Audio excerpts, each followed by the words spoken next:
Eu já estava acostumada com certas indelicadezas da vida, mas nada, absolutamente nada, me preparou para ouvir, diante de toda a minha família, minha própria filha gritar: "Cale-se, velha, ninguém se interessa pelas suas histórias." O barulho dos talheres parou no ar. Os olhos se voltaram para mim, alguns chocados, outros constrangidos, como se esperassem que eu achasse graça, como se fosse mais uma brincadeira de mau gosto entre gerações. Mas não era. Eu senti meu peito apertar de um jeito tão profundo que, por um instante, me pareceu que faltaria ar. O silêncio que se seguiu foi tão pesado que, se alguém deixasse cair um copo, eu acho que teria desmoronado junto. E então veio a segunda agressão, não dita com palavras, mas com olhares. Ninguém se levantou, ninguém interveio, ninguém disse nada. Nem mesmo meu neto Gabriel, que sempre foi tão doce comigo, pareceu saber o que fazer. Minha irmã Lourdes encarou o prato como se estivesse procurando nele alguma explicação divina. Meu genro Mauro apenas ergueu as sobrancelhas, indiferente, quase satisfeito. E eu apenas me levantei. Não bati a porta, não fiz escândalo. Atravessar a sala em silêncio foi mais humilhante do que qualquer discussão. Humilhação silenciosa dói mais fundo, porque acontece sem testemunhas de verdade, apenas espectadores. Saí com o coração vibrando como um vidro prestes a trincar. Mas antes de continuarmos, quero fazer um convite muito especial. Inscreva-se no canal e deixe a sua curtida. Isso me ajuda a ver que vocês me apoiam e gostam das minhas histórias. E comentem aqui embaixo de qual cidade vocês estão assistindo. Agora, vamos continuar. Quando entrei no meu quarto naquela noite, não chorei. Não por orgulho. Talvez porque a dor estava tão seca dentro de mim que nem lágrimas conseguiu produzir. Sentei-me na ponta da cama, as mãos levemente trêmulas. Aos 60 anos, depois de uma vida inteira de renúncias, eu estava cansada.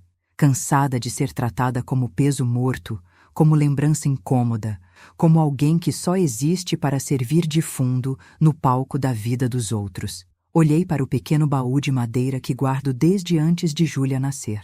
Ele sempre esteve ali, sempre ignorado por todos, como se fosse apenas um objeto velho e sem valor. Mas dentro dele estava a parte da minha história que eu jamais contei a ninguém. Memórias que adormeceram durante décadas, esperando o dia certo para despertarem. Naquela noite, o dia certo finalmente tinha chegado. Abri o baú com cuidado.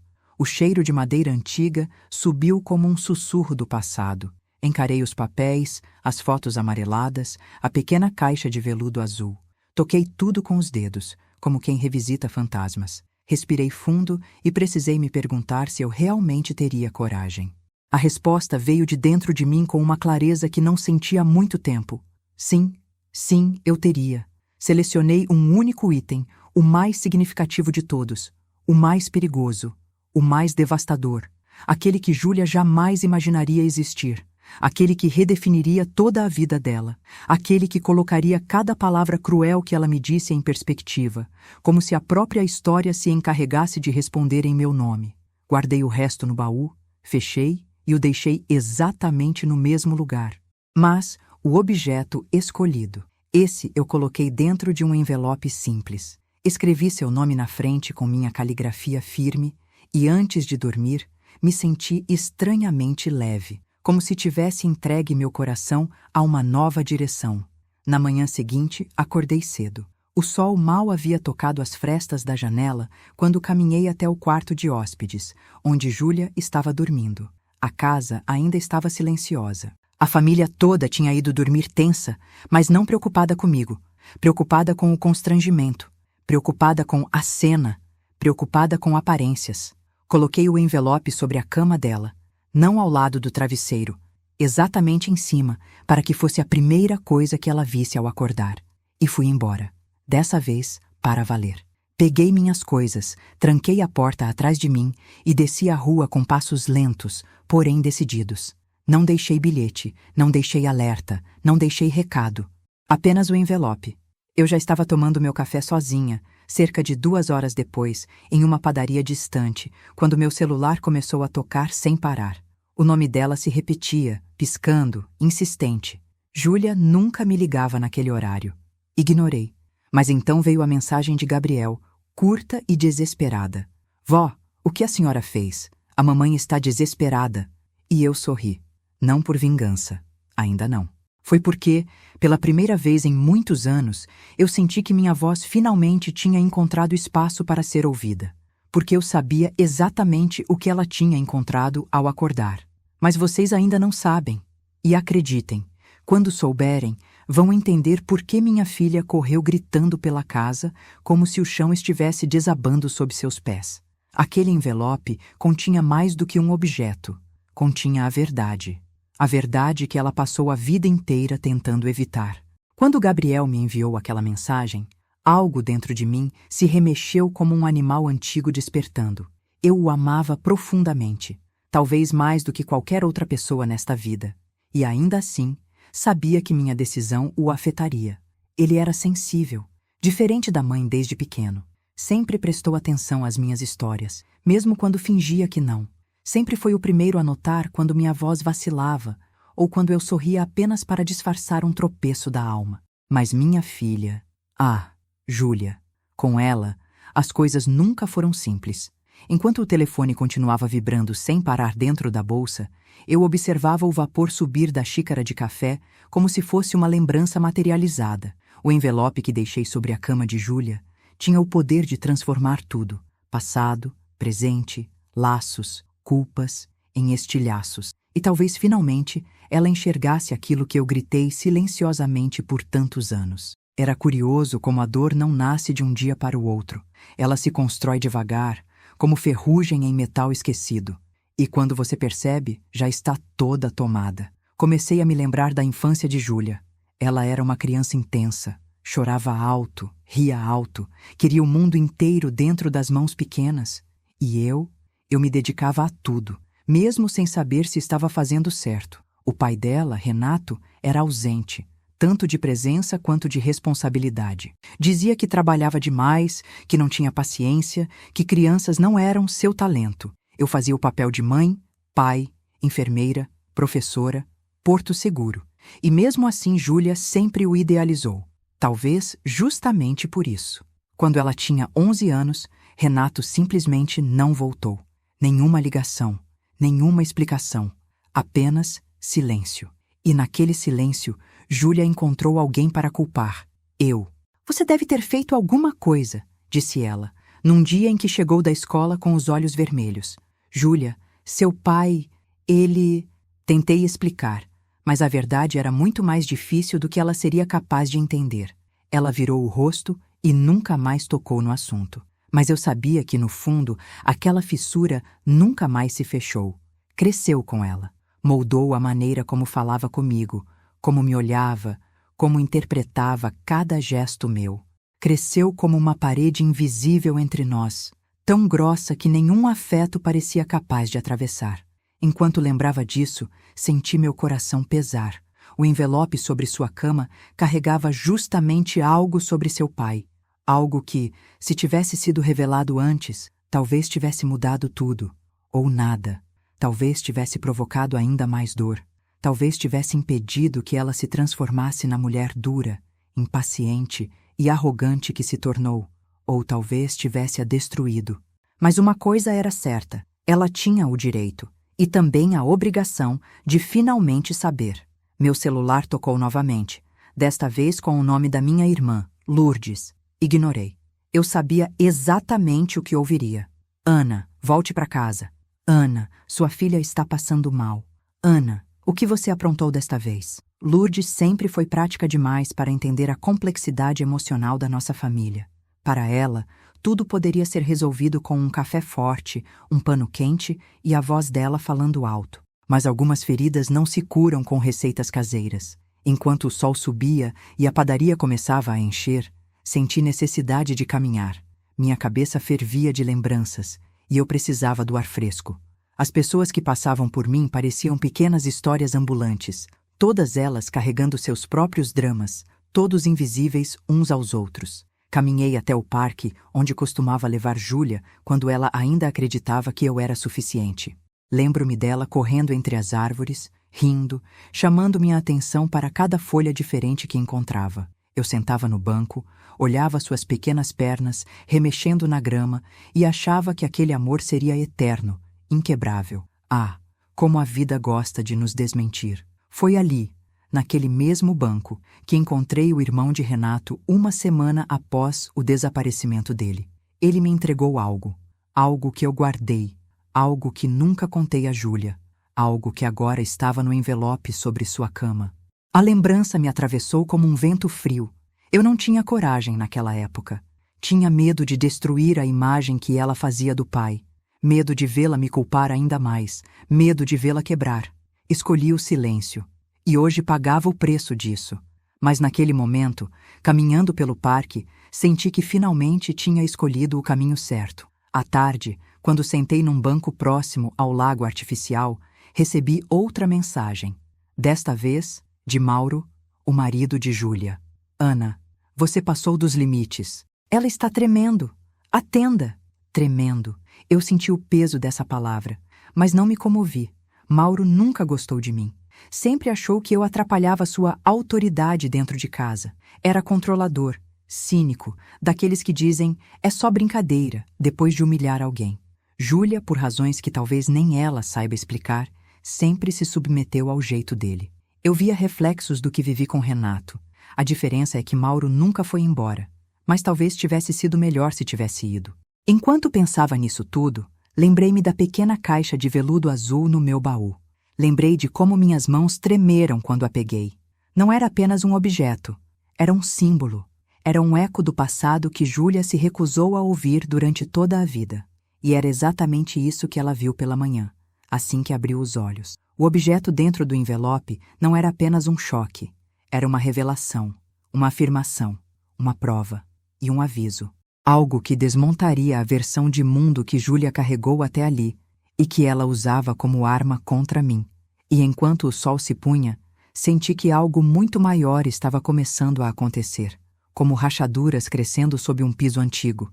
As fissuras do passado finalmente estavam se abrindo, e ninguém poderia impedir o que viria a seguir.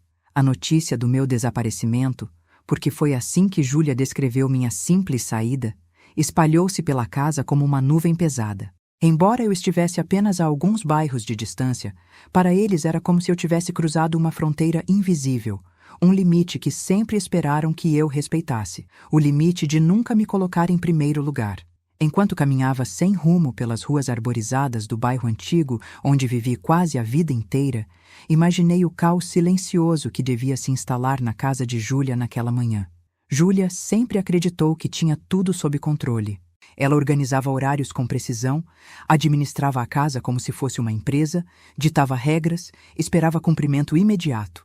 E, apesar de tudo, sempre precisou de mim, muito mais do que admitia.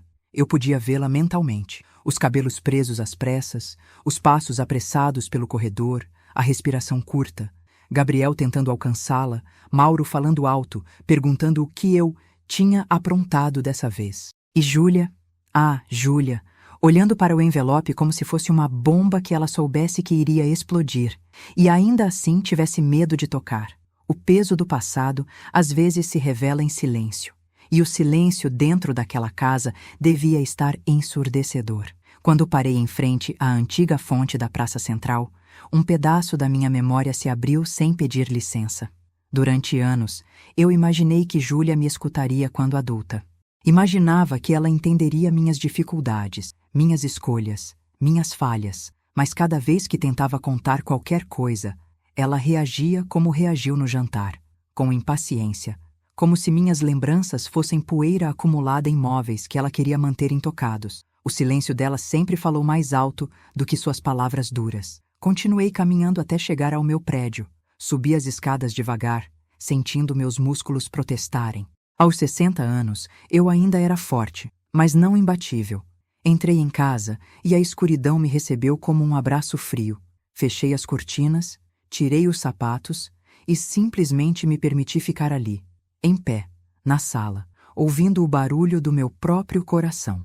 Minha casa sempre foi um templo de silêncio. Não o silêncio confortável, mas o silêncio acumulado por décadas de palavras engolidas, fotos escondidas, lembranças guardadas, lágrimas engolidas para não assustar Júlia quando ela era pequena. Talvez seja por isso que, ao contrário do que muita gente pensa, eu nunca tive medo da solidão.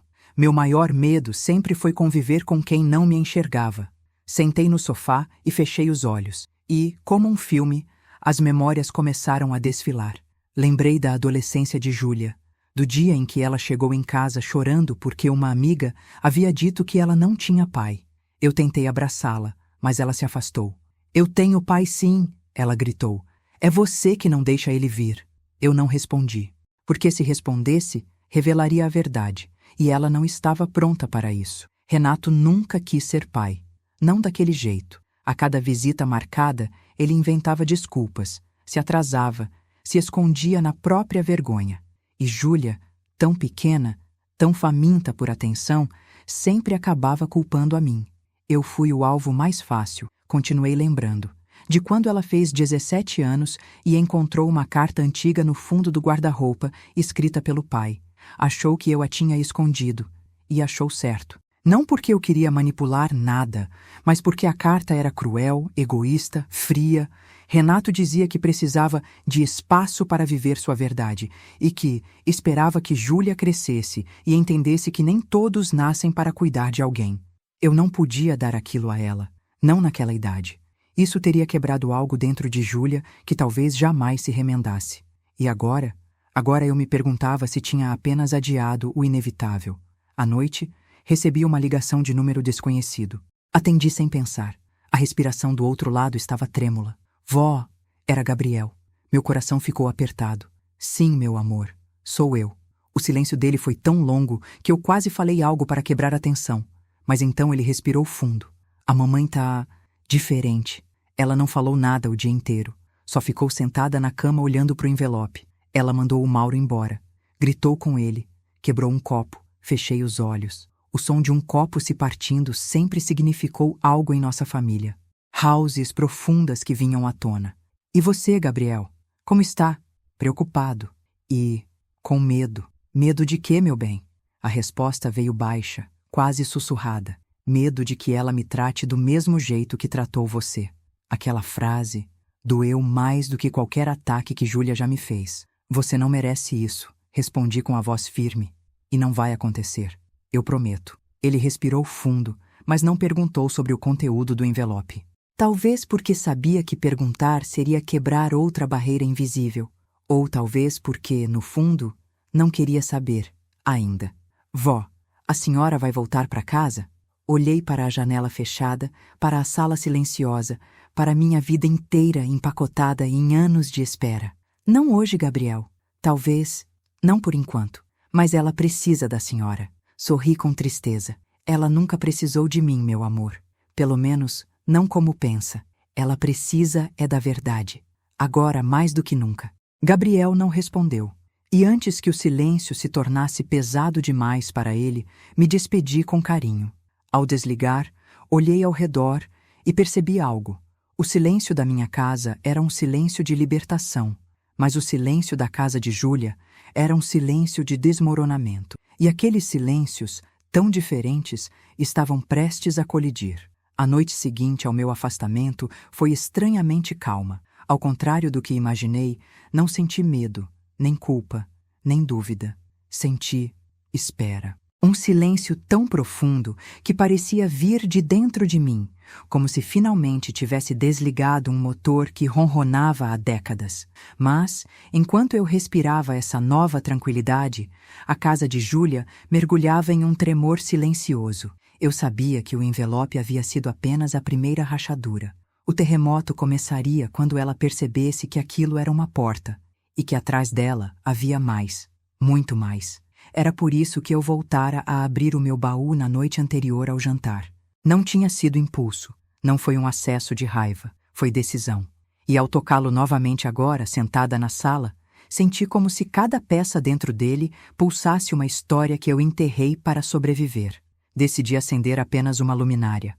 A luz amarela tornou o ambiente íntimo, quase cúmplice. Respirei fundo, passei os dedos pela tampa do baú e o abri devagar, sentindo o leve estalo da madeira antiga, como se estivesse acordando. Lá estavam as fotos, as cartas, os documentos e a pequena caixa de veludo azul. O envelope que deixei para Júlia continha a peça inicial, a mais impactante. Mas o restante... o restante formava um mosaico que ela jamais imaginou que existia. Peguei a carta de Renato, a verdadeira, a que ele nunca enviou. Aquela que o irmão dele entregou em minhas mãos, no parque, no início do abandono. Era uma carta escrita às pressas, cheia de frases interrompidas, como se Renato não tivesse coragem de assumir o que realmente queria dizer. Li novamente, mesmo sabendo cada palavra de cor. Ela começava com: Ana, eu não consigo mais mentir sobre quem eu sou. E terminava com: por favor, nunca mostre isso a Júlia. Ela não entenderia, não ainda. Mas ele também dizia algo que Júlia jamais soube: que Mauro, o homem com quem ela casaria anos depois, não era um desconhecido da família. Mauro já havia cruzado nossos caminhos antes, e não de maneira inocente. Quando toquei nesse trecho, senti meu estômago revirar. Aquela verdade precisava ser mostrada, mas com cuidado. Não por Júlia, mas por Gabriel. Ele era a única parte da família que ainda tinha chance de escapar daquele ciclo de dor e mentira. Enquanto guardava a carta de volta no baú, ouvi uma notificação no celular. Não era Júlia, nem Mauro. Era Lourdes. Ana, ela foi atrás de você. Se prepara. Suspirei. Eu sabia que esse momento chegaria. A campainha tocou menos de 20 minutos depois. Um toque breve, sem hesitação. Era ela. Reconheci imediatamente. Filhos têm um jeito particular de tocar a campainha da mãe, mesmo quando passam a vida inteira tentando não parecer vulneráveis. Fiquei parada, em silêncio, ouvindo o outro lado da porta. Mãe? A voz dela estava baixa, arranhada. Eu sei que a senhora está aí. Pensei em ignorar. Pensei em deixá-la falar com o vazio. Mas não era esse o meu objetivo. Não queria machucá-la. Queria que ela visse o que nunca tentou ver. Queria que ela parasse de interpretar minha vida pelo filtro da raiva. Abri a porta devagar. Júlia parecia ter envelhecido 10 anos desde ontem. Os olhos inchados, o cabelo desgrenhado, a respiração falha. Ela segurava o envelope nas mãos, amassado, como se tivesse sido apertado com força durante horas. Quando nossos olhares se cruzaram, senti uma fisgada no peito. Ainda era minha menina, perdida dentro da mulher que o mundo lapidou de forma cruel. O que é isso? Ela ergueu o envelope. De onde veio? Por que estava na minha cama? Porque você precisava ver, respondi calmamente. Ela entrou sem pedir permissão, como sempre fez. Andou pela sala com passos inquietos, como se buscasse respostas escondidas nos móveis. Isso é verdade? Perguntou, mostrando o conteúdo do envelope. Você sabia disso esse tempo todo? Assenti. Foi como se o ar saísse do corpo dela. Júlia se sentou, ou melhor, desabou sobre o sofá. Olhou para mim com uma mistura de raiva, medo e confusão. Por que não me contou quando eu era pequena? Por que não me contou quando eu cresci? Por que esperar agora? A pergunta, tão familiar, ecoou no meu peito. Porque você não estava pronta, respondi. E, para ser honesta, eu também não.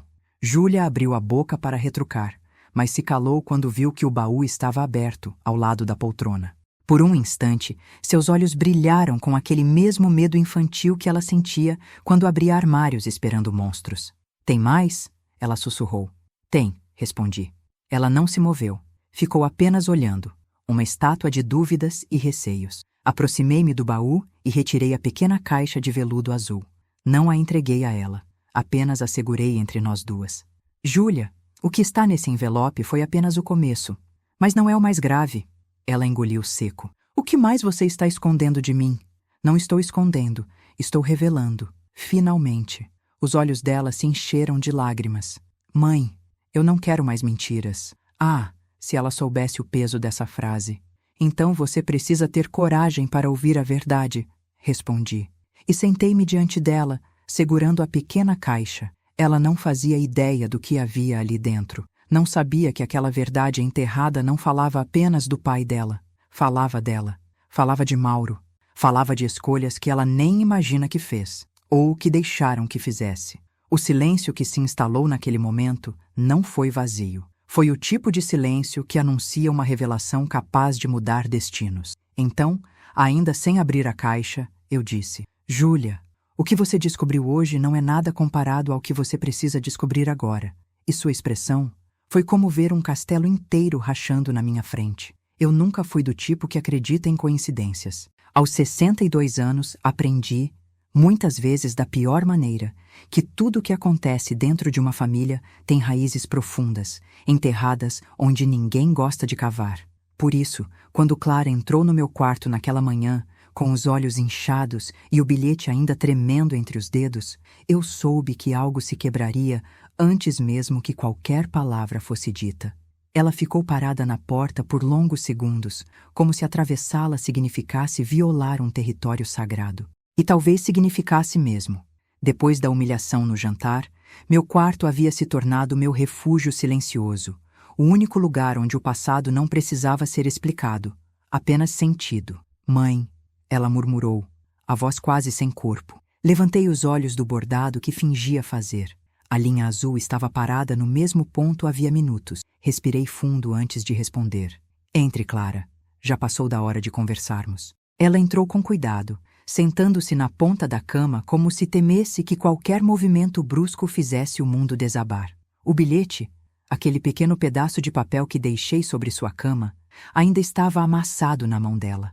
Ao vê-lo, percebi que suas unhas tinham marcado a borda, como se ela tivesse passado a madrugada inteira apertando o papel, tentando extrair dele uma resposta. Por que isso, mãe? Ela perguntou, finalmente erguendo os olhos. Por que agora?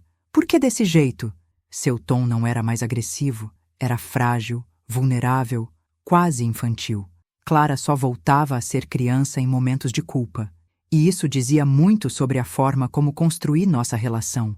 Eu apoiei as mãos no colo e escolhi minhas palavras com cuidado, porque você precisa lembrar que nada do que vivemos ontem nasceu ontem. A humilhação, seu grito, fiz uma pausa curta, não por dor, mas para que ela sentisse o peso do silêncio. Tudo isso tem história. A sua, a minha, a de seu pai. Ela desviou o olhar ao ouvir seu pai. Sempre desviava. Havia rachaduras nesse nome, fissuras que ela fingia não ver. Eu não entendi o bilhete, ela confessou, finalmente abrindo-o. Está na hora de você saber o que realmente aconteceu naquela noite. Mãe, de qual noite você está falando? O ar no quarto pareceu esfriar. Clara não sabia, não de verdade, o que havia acontecido na noite que marcou toda a nossa vida. Ela tinha memórias distantes, nebulosas, preenchidas com versões suaves demais para serem verdadeiras. E eu passei mais de 30 anos carregando a culpa de deixar minha filha acreditar nelas. Mas contaria tudo agora? Não, não ainda. A verdade é um remédio forte demais para ser dado de uma vez. Primeiro, era preciso quebrar resistências, e foi exatamente isso que fiz. Clara, comecei com a voz lenta, profunda. Aquela noite que você não gosta de lembrar não foi um acidente. E não foi culpa sua, como você achou por anos. Mas também não foi aquilo que seu pai fez você acreditar. Ela arregalou os olhos, como se eu tivesse acabado de acender uma luz forte demais num cômodo escuro. Como assim? Sussurrou. Mas antes de continuar minha fala, levantei a mão, fazendo um gesto suave, quase teatral, admito, porque eu sabia que isso a deixaria inquieta. E quanto mais inquieta, mais disposta ela estaria a ouvir. Antes de continuarmos, me contem nos comentários o que vocês acharam da história até agora e o que fariam no lugar dela. Não saiam do vídeo porque o que vem a seguir vai dar arrepios, declarei, quase sentindo o peso invisível das câmeras que não existiam, mas que faziam parte do ritual que eu criara para transformar minha dor em narrativa. Clara franziu o rosto, confusa. Mãe, por que você fala assim? Não estamos gravando nada. Sorri. Um sorriso estranho, talvez até desconfortável para ela. Porque às vezes, minha filha, a única maneira de suportar a verdade é contá-la como se fosse uma história. Assim dói menos. Assim eu consigo dizer.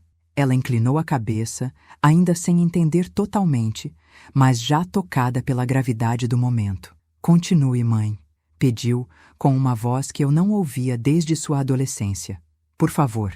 E então eu ofereci a ela apenas uma parte da verdade. A parte que ela poderia suportar naquele instante.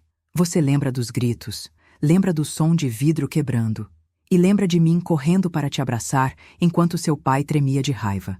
Mas você não lembra do mais importante, do motivo. Ele não estava com raiva de você. Ele estava com raiva de mim. Clara empalideceu. De você? Sim, respondi. E naquela noite, ele fez algo que mudou tudo. Algo que você não soube. Algo que eu escondi porque queria te proteger. E porque tinha medo. Ela passou a mão pelo rosto, nervosa.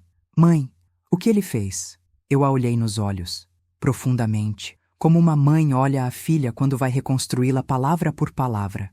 Seu pai descobriu algo sobre nós, sobre mim, sobre a decisão que tomei quando você ainda era bebê. Uma decisão que teria mudado sua vida inteira se ele tivesse interferido. E naquela noite, ele finalmente percebeu que não tinha controle nenhum sobre aquilo. Clara abriu a boca, tentando formular perguntas, mas não encontrou nenhuma. Eu toquei sua mão, apertando-a com delicadeza. O bilhete que deixei sobre sua cama é só o começo do que você precisa saber, porque tudo o que aconteceu ontem no jantar, sua raiva, suas palavras, sua ingratidão, tudo isso está ligado àquela noite, e você só vai entender o que sente quando souber o que realmente aconteceu. Clara respirou fundo, a voz embargada. Então me diga tudo. Balancei a cabeça lentamente. Ainda não. Primeiro, você precisa aceitar que sua versão da nossa história está incompleta. Quando estiver pronta para ouvir sem fugir, eu continuarei. E ao ver seu silêncio trêmulo, soube que o primeiro passo estava dado.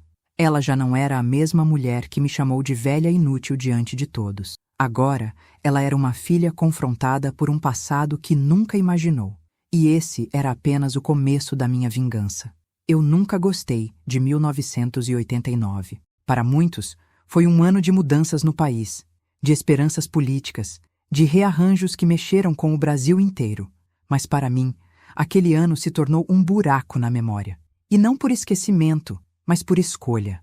Há lembranças que a gente enterra, porque se não enterrar, elas enterram a gente. Quando Clara me deixou sozinha no quarto, depois da conversa tensa da manhã, eu permaneci ali, imóvel, sentindo o peso do passado se aproximar devagar, como quem caminha descalço por uma casa silenciosa. Sabia que o momento de revelar a verdade estava chegando, e ainda assim meu corpo resistia.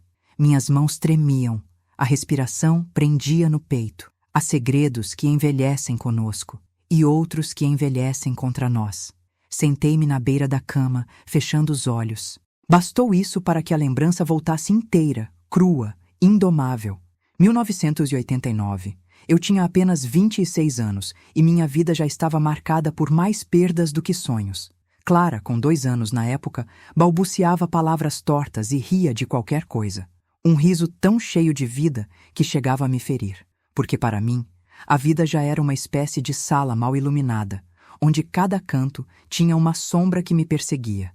E nesse cenário sombrio estava também ele, Augusto. Clara nunca conheceu o verdadeiro Augusto. Conheceu o homem cansado, frustrado, sempre com cheiro de cigarro e raiva guardada atrás dos dentes. Mas antes disso, antes da Clara nascer, ele havia sido doce, generoso, o tipo de homem que te abraça com os 2 braços, com o corpo inteiro, como se você fosse a única razão dele existir.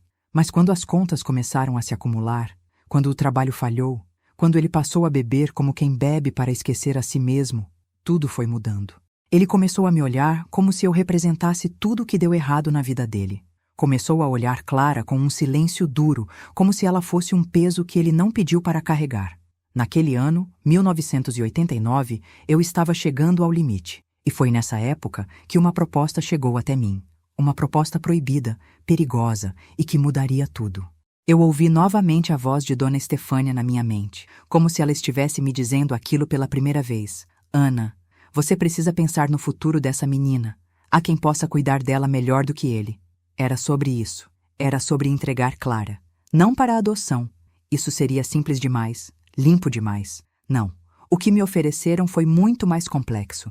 Uma espécie de transferência silenciosa, como chamavam na época. Era ilegal, claro. Mas acontecia, às escondidas, entre mulheres desesperadas, famílias influentes e intermediários sem rosto. Uma família de outro estado, rica, estéril, havia perdido 2 crianças em circunstâncias trágicas. Uma mulher que conhecia minha mãe, uma parteira aposentada. Disse que eles aceitariam assumir a guarda de Clara sem levantar suspeitas. Tudo seria feito da maneira certa, segundo ela. Documentos, deslocamento, nova certidão, novo nome. Para o mundo, Clara teria sido deles desde sempre. E eu seria livre, livre de Augusto, livre da violência, livre do medo. Durante 3 meses, pensei nessa possibilidade todas as noites. Às vezes, desejava profundamente ir em frente. Outras vezes, acordava encharcada, em culpa só de imaginar. Mas havia algo que ninguém sabia. Algo que somente eu, naquele instante, era capaz de sentir. Clara era a única coisa que ainda me mantinha viva. Eu estava à beira de fazer a escolha mais cruel de todas: entregar minha filha para garantir sua segurança. Mas algo aconteceu naquela noite que virou tudo ao avesso. Foi em outubro de 1989, quando Augusto chegou em casa transtornado, dizendo que havia descoberto tudo. Ainda não sei como ele soube. Talvez tenha visto uma conversa, talvez tenha ouvido um rumor, talvez tenha seguido meus passos. Mas, naquela noite, ele avançou sobre mim com uma fúria que eu nunca tinha visto. "Você acha que vai tirar ela de mim?" Ele gritava, espumando. "Acha que pode me deixar para trás como um lixo qualquer?" Eu me lembro do barulho, o copo voando contra a parede. Eu me lembro do cheiro, álcool e suor de raiva. E me lembro de Clara chorando no berço. Quando ele ergueu a mão para mim, algo dentro de mim morreu. E algo dentro de mim nasceu. Uma coragem desesperada, uma força que eu nunca tive. Eu me coloquei entre ele e Clara. Abracei minha filha contra o peito e disse, com uma voz que não parecia ser minha: "Se você chegar perto dela de novo, eu acabo com tudo isso." E ele riu. Riu como quem escuta uma ameaça tola. Mas naquele riso, naquele único instante, eu tomei minha decisão final. Eu não entregaria minha filha. Eu não permitiria que ele tocasse nela.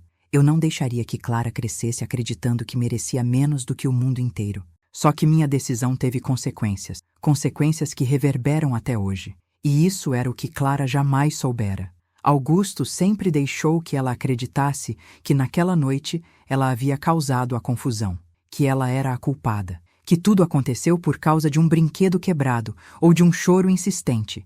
Ele a carregou com essa culpa durante anos, porque isso o protegia.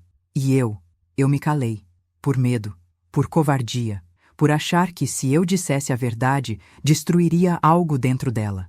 Mas agora, em 2025, meu silêncio estava cobrando o preço. Clara precisava saber o que realmente aconteceu naquela noite em 1989. Precisava entender que sua história começou antes dela aprender a falar. Precisava ver, finalmente, quem era sua mãe e quem era seu pai. Eu respirei fundo e decidi que quando ela voltasse ao meu quarto, eu contaria tudo.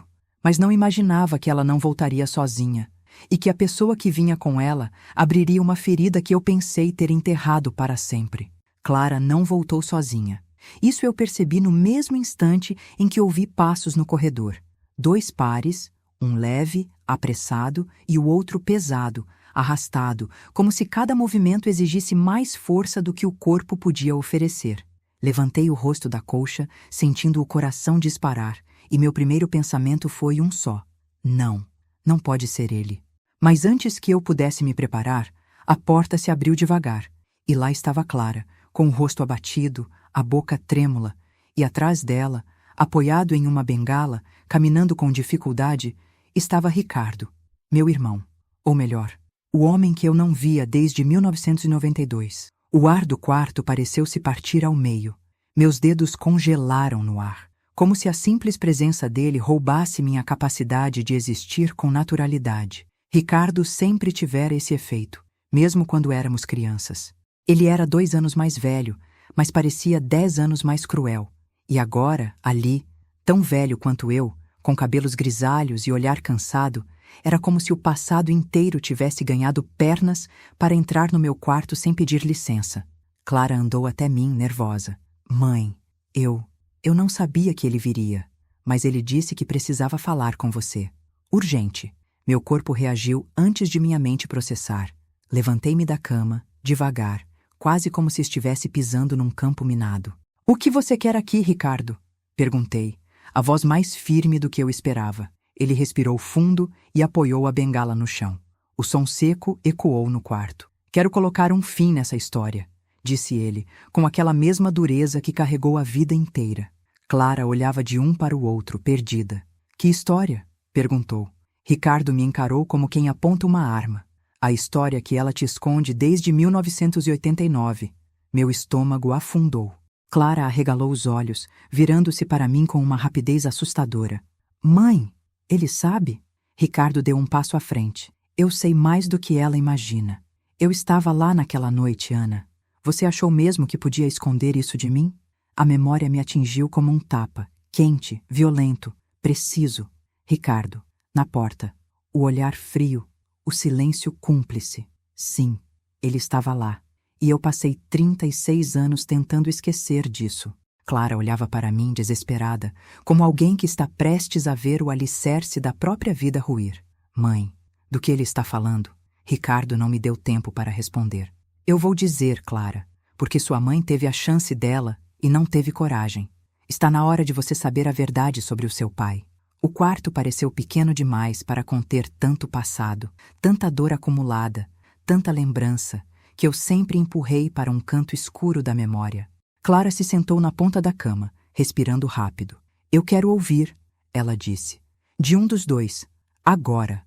Ricardo começou, e sua voz era um bisturi afiado. Naquela noite, seu pai não só ameaçou sua mãe, ele não só quebrou coisas ou gritou. Ele fez uma pausa para me fuzilar com o olhar. Ele tentou tirar você dos braços dela à força. Tentou arrancar você enquanto chorava. E quando sua mãe o empurrou para protegê-la, ele escorregou, caiu e bateu a cabeça na quina da mesa. Clara levou a mão à boca, chocada. Meu corpo inteiro tremeu, porque a frase seguinte era a que eu temi por décadas. Ele não morreu por causa do tombo, continuou Ricardo. Ele morreu porque alguém terminou o que o acidente começou. Clara virou o rosto para mim devagar, como se estivesse se aproximando de uma revelação que poderia destruí-la. Mãe, o que ele está dizendo? Eu senti as pernas fraquejarem. Sentei-me antes que caísse. Minha respiração ficou curta, apertada, dolorosa. Ricardo, murmurei. Pare.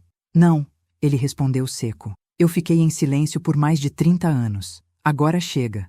Ele se voltou para Clara e disse, com a frieza de quem anuncia um veredicto. A sua mãe matou o seu pai. O mundo parou. O ar sumiu.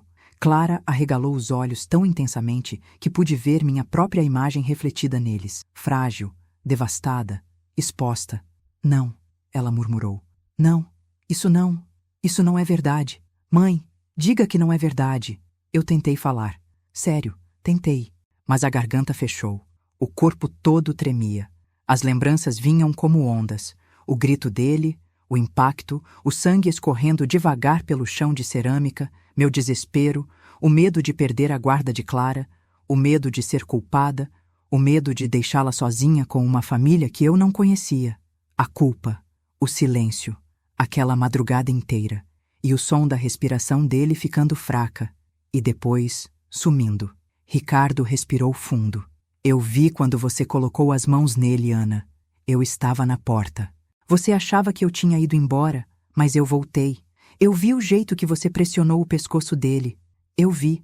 E eu vi quando você, desesperada, começou a chorar achando que tinha feito aquilo para salvar Clara. Mas matar ainda é matar. Clara cambaleou para trás, apoiando-se na parede. Mãe, isso é verdade? Silêncio.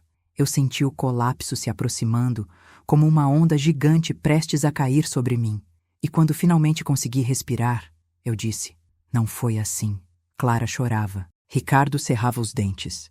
E eu, uma mulher de 62 anos, carregando o peso de uma vida inteira, percebia que não havia mais volta, porque o segredo de 1989 tinha explodido no centro do quarto, e nada nunca mais seria como antes. Eu sempre pensei que a verdade fosse algo libertador, um clarão que, quando finalmente revelado, ilumina tudo ao redor e dá sentido às sombras. Mas ali, naquele início de tarde sufocante, percebi que a verdade pode ser, na verdade, um terremoto.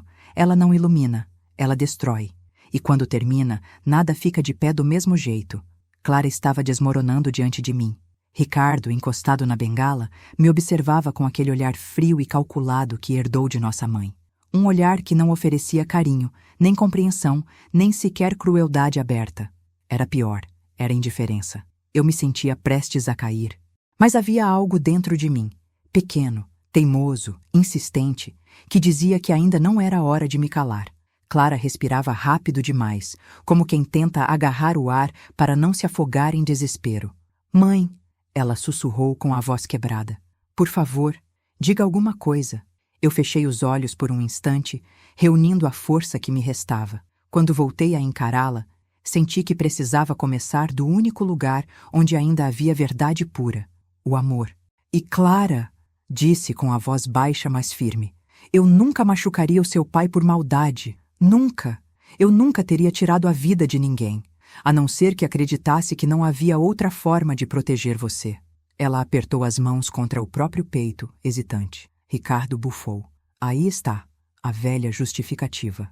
Eu fiz por amor. Ele balançou a cabeça, como se isso apagasse o que você fez naquela noite. Cale-se, Ricardo, respondi, finalmente encarando-o com a força de quem já não teme mais nada. Você não sabe nem metade do que aconteceu. Ele deu um passo à frente, mancando ligeiramente, mas sem perder a arrogância.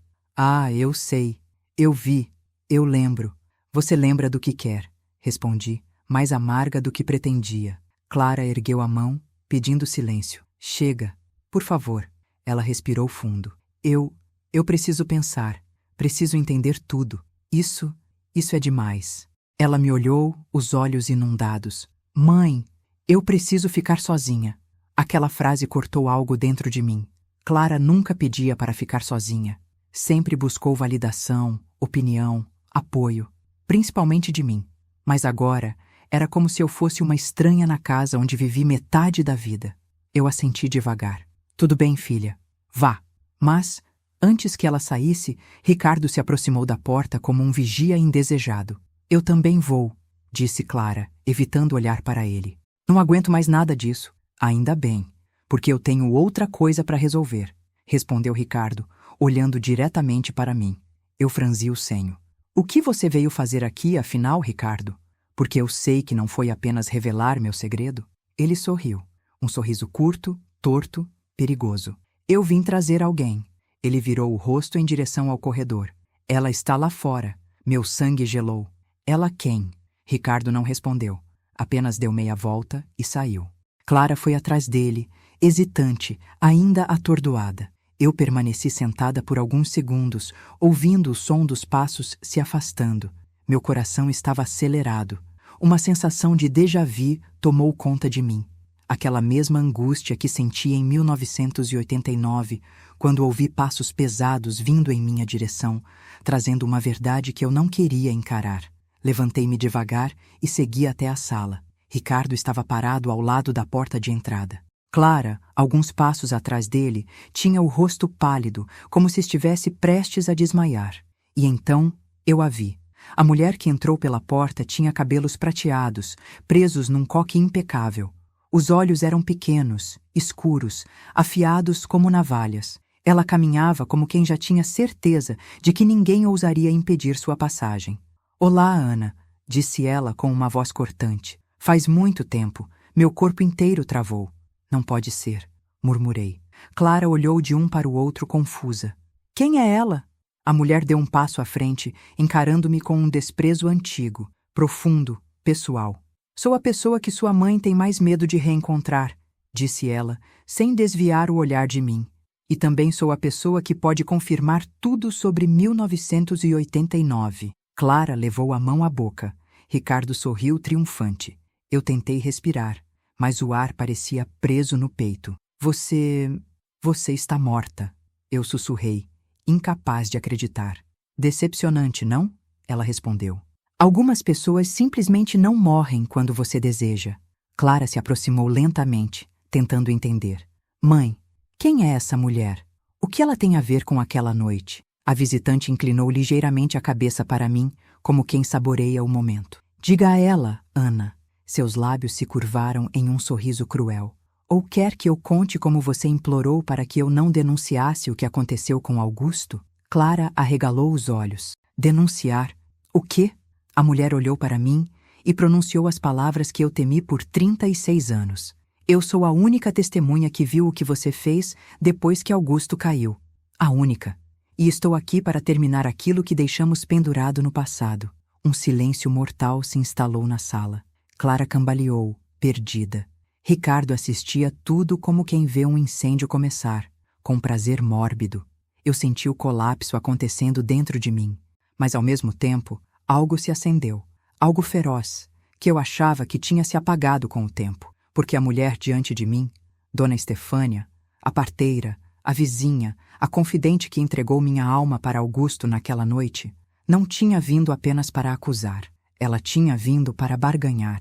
E isso significava que eu ainda tinha uma chance de virar o jogo, de proteger Clara, de me proteger, ou de destruir tudo de uma vez. Há dias que começam como todos os outros, silenciosos, mornos, previsíveis, e há dias que começam com o peso de séculos, com o sabor amargo daquilo que nunca deveria voltar, mas volta.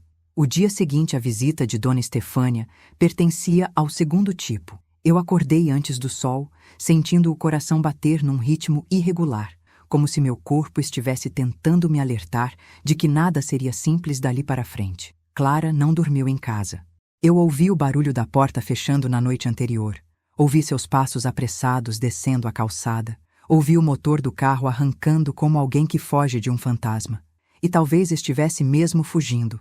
De mim, do passado, da própria identidade. Ricardo também havia sumido. Era típico. Ele sempre lançava a bomba e deixava que a explosão atingisse apenas quem estivesse perto. Era dessa covardia que ele se alimentava. Mas Dona Estefânia não. Ela ficou. Ou melhor, ocupou a casa logo cedo, preparando café na minha cozinha como se ainda fosse a mesma vizinha intrometida de 1989. O cheiro forte invadiu a sala quando desci as escadas. Bom dia, Ana. Ela disse, sem virar o rosto. Temos muito o que resolver. Eu não te convidei para ficar, respondi. Ela riu, um riso curto e metálico. Você nunca me convidou para nada. E ainda assim, sempre precisei vir porque você nunca soube fazer nada sozinha. Aquela provocação, tão bem calculada, me acertou como um golpe. Por um instante, quase recuei. Quase voltei a ser a jovem de 26 anos, desesperada, frágil, à beira de perder a filha. Mas não, eu tinha 62 anos agora, e dessa vez, não fugiria. Sentei-me à mesa mantendo o olhar firme. Diga o que veio fazer aqui de verdade. Ela colocou uma xícara à minha frente e cruzou os braços. Ricardo me chamou. Disse que era hora de acertar as contas. O que ele quer é simples. Dinheiro. Muito dinheiro. E em troca, ele fecha a boca.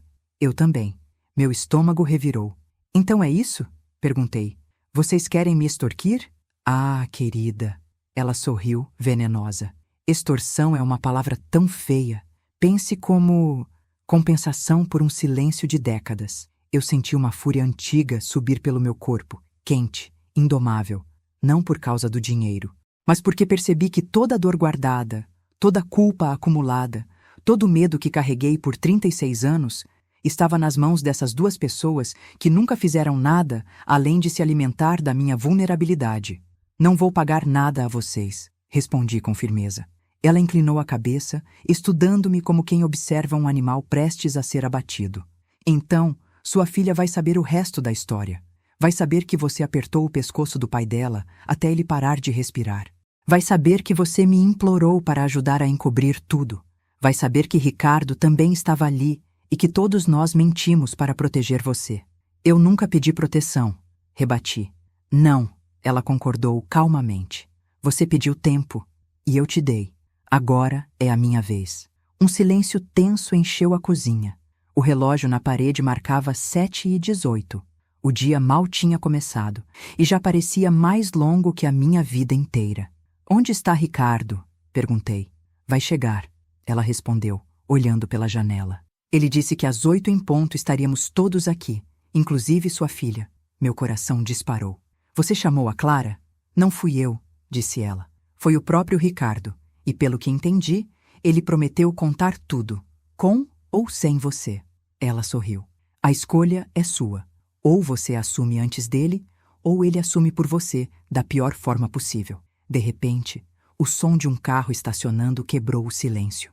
Meu corpo ficou rígido, meu coração preso na garganta. Deve ser ela, murmurou Estefânia, satisfeita, como quem presencia o início de um espetáculo. Levantei-me da mesa devagar, sentindo o peso de cada osso. Atravessei a sala e parei diante da porta. Minhas mãos tremiam, mas não era medo, era decisão. Quando abri a porta, Clara estava lá, os olhos vermelhos de chorar, a expressão devastada. Mãe, ela disse, a voz falhando, eu vim porque preciso ouvir, mas desta vez não quero ouvir de ninguém além de você. Atrás dela, encostado no carro, estava Ricardo, com aquele semblante satisfeito, predatório, como se tivesse passado a noite inteira saboreando a tragédia que ele mesmo alimentou. Dona Estefânia apareceu atrás de mim, apoiando a mão no batente da porta como uma serpente que observa o momento certo de atacar. Clara entrou. Ricardo também. Estefânia já estava dentro, e por um instante parecemos 4 peças de um tabuleiro montado há décadas, todas colocadas agora na posição final. Eu respirei fundo.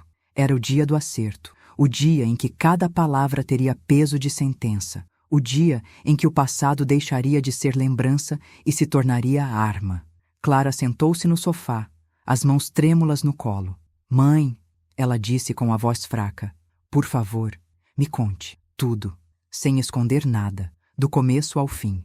Eu me sentei diante dela. Dona Estefânia cruzou os braços. Ricardo recostou-se na parede, preparado para assistir. E então, antes de abrir a boca, senti algo dentro de mim se alinhar.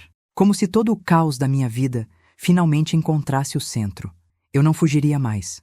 Eu não mentiria mais. Eu não protegeria mais culpados com o meu silêncio. Clara, comecei com a voz firme e profunda, determinada. Está na hora de você saber quem realmente tirou a vida do seu pai naquela noite. Estefânia ergueu sobrancelha. Ricardo prendeu o ar. Clara arregalou os olhos. E eu finalmente estava pronta para o fim. Não existe barulho mais ensurdecedor do que o silêncio que precede uma verdade brutal.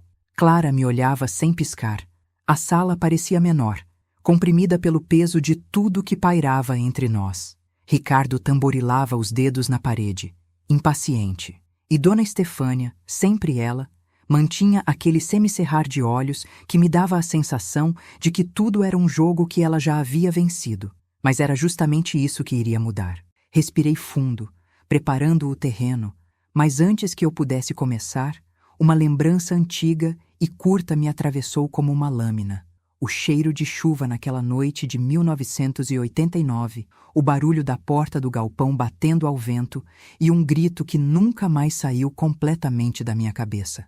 Clara, repeti, desta vez mais calma. Agora você vai ouvir a verdade, mas preciso que escute até o fim. Ela assentiu lentamente. Ricardo, porém, sorriu de lado, e Estefânia se inclinou para a frente. Seu pai não morreu por acidente, comecei. Nem foi um surto meu, como muitos acreditaram. Mas também não foi culpa só de uma pessoa. Foi uma cadeia inteira de covardias. E a primeira delas não foi a minha. A expressão de Ricardo endureceu. Ele cruzou os braços, desconfortável pela primeira vez desde que entrou. Naquela noite, continuei, seu pai estava me seguindo. Ele já fazia isso há meses. Achava que eu tinha alguém, que eu tinha uma vida secreta. Não tinha, mas ele tinha. Com uma mulher casada do bairro. Ele tinha medo de que eu descobrisse. E, ao mesmo tempo, precisava de um inimigo para justificar a própria culpa. Clara baixou os olhos, engolindo seco. Quando me encurralou no galpão, ele não queria conversar. Ele queria me calar antes que eu abrisse a boca. Pausei. Mas eu nunca disse nada. Nunca contei a ninguém. E sabe por quê?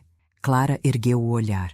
Porque alguém chegou antes. Foi então que virei lentamente para Ricardo. Ou melhor, 2 alguéns. Ricardo arregalou os olhos, pronto para protestar. Mas a minha voz o atropelou. Você e Dona Estefânia estavam lá. Vocês viram tudo. Vocês ouviram ele me ameaçar. E vocês o empurraram antes que eu sequer conseguisse reagir. O silêncio que se instalou foi tão absoluto que pude ouvir o relógio marcando cada segundo com precisão cirúrgica. Clara piscou várias vezes, tentando absorver. Ricardo deu um passo à frente. Ana, chega. Isso não vai colar. Você sabe que...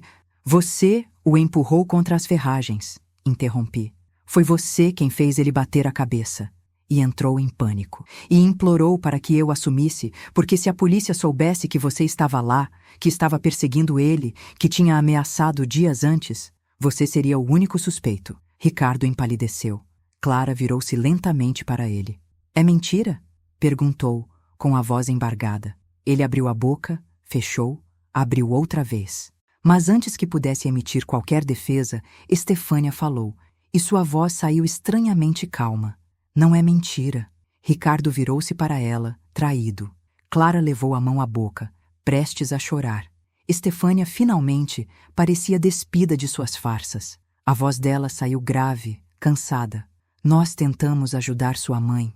Tentamos impedir que seu pai a machucasse, mas quando ele caiu, tudo saiu do controle. E Ricardo entrou em desespero. Queria fugir, sumir. Então fui eu quem propôs o acordo. Fui eu quem disse para deixarmos tudo como um acidente. Ela me encarou. E fui eu quem convenceu você a levar a culpa se um dia a verdade viesse à tona. Eu soltei o ar devagar. Clara chorou. Ricardo xingou baixinho, nervoso, andando de um lado para o outro como um animal encurralado. Então foi isso, Clara murmurou. Vocês destruíram a minha infância para proteger uma mentira. Não, respondi firme. Nós destruímos tudo porque deixamos o medo falar mais alto que a justiça. Mas não mais. Clara ergueu o rosto, os olhos marejados, mas cheios de uma força nova. O que você vai fazer agora? Ela perguntou. Eu me levantei. Olhei para Ricardo, depois para Estefânia, e então para minha filha. Agora? Respondi. Agora eu devolvo cada silêncio que eles me fizeram carregar. Ricardo deu um passo atrás. Do que você está falando? Estendi um envelope grosso sobre a mesa. Gravações, disse. De telefonemas, conversas antigas, inclusive a discussão de vocês dois sobre o dinheiro que me pediram ontem. Câmeras externas também pegaram vocês me seguindo. E para completar, olhei para Ricardo. Encontrei a carta que você escreveu em 1990, confessando tudo antes de Estefânia forçar você a destruir. Mas você não destruiu, só escondeu o mal. Ele ficou lívido. Estefânia, pela primeira vez, parecia perdida. Você gravou tudo? Ela sussurrou. Durante anos, respondi. Vocês me ensinaram a ter medo. Agora aprenderão a ficar calados. Clara parecia em choque. Mãe, você vai denunciá-los? Eu me aproximei dela, devagar, e toquei sua mão. Não, filha. A vingança silenciosa não é expor. É inverter o jogo. Olhei para os dois. Vocês vão ficar calados para sempre. Ou tudo isso vai para a polícia na mesma hora. Ricardo abriu a boca para protestar, mas eu completei. Aliás, já foi. Sorri, serena. As cópias estão com um advogado de confiança. Só serão usadas caso qualquer um de vocês tente me prejudicar de novo. O silêncio que se seguiu foi mortal. Ricardo sentou-se, derrotado. Estefânia abaixou a cabeça. E Clara respirou fundo, como quem volta à superfície depois de muito tempo submersa. Eu me sentei ao lado dela. A vingança silenciosa, sussurrei. É quando você deixa de ser prisioneira, quando para de temê-los e, finalmente, vive. Clara me olhou com um misto de dor e admiração. Mãe, você acabou de virar a página? Balancei a cabeça. Não, filha. Eu acabei de escrever minha última linha de sofrimento. O resto começa agora. E naquele instante, pela primeira vez em 36 anos, a casa ficou realmente silenciosa. Mas não era um silêncio de culpa, nem de ameaça, era o silêncio de liberdade. Se você ficou comigo até aqui, respirando cada silêncio, cada dor, cada revelação, então eu preciso te pedir uma coisa muito importante, algo que faz toda a diferença para que histórias como a minha continuem a ser contadas, alcançando mais pessoas e tocando corações que muitas vezes estão precisando ouvir que não estão sozinhos. Eu sou Ana. E compartilhei com você uma parte profunda, dolorosa e libertadora da minha vida. Não apenas para desabafar, mas para que outras mulheres, outras pessoas, entendam que nunca é tarde demais para recuperar a própria voz. Nunca é tarde para erguer a cabeça e dizer, basta. E se essa história mexeu com você de alguma forma, Se alguma cena te prendeu, se algum trecho te arrepiou ou te fez pensar na sua própria trajetória, eu te convido agora a fazer parte dessa comunidade de ouvintes que valorizam narrativas reais, fortes e humanas. Então, antes de ir embora, clique no botão de inscrever-se. Isso ajuda imensamente o canal a crescer e mostra para mim que você está aqui, caminhando ao meu lado, apoiando cada capítulo dessa jornada. Quando você se inscreve, você garante que não perde nenhum novo vídeo, nenhuma nova história, e ao mesmo tempo faz com que essa mensagem de coragem e superação chegue a mais gente. Não esqueça também de curtir o vídeo. A sua curtida é como um abraço silencioso. É como se você dissesse: Ana, eu ouvi, eu senti, e essa troca é poderosa demais. E claro, me conte aqui nos comentários. De qual cidade você está assistindo? Eu adoro saber até onde minha voz chega, se atravessa bairros, estados, fronteiras. Cada comentário é como uma janelinha aberta para o seu mundo.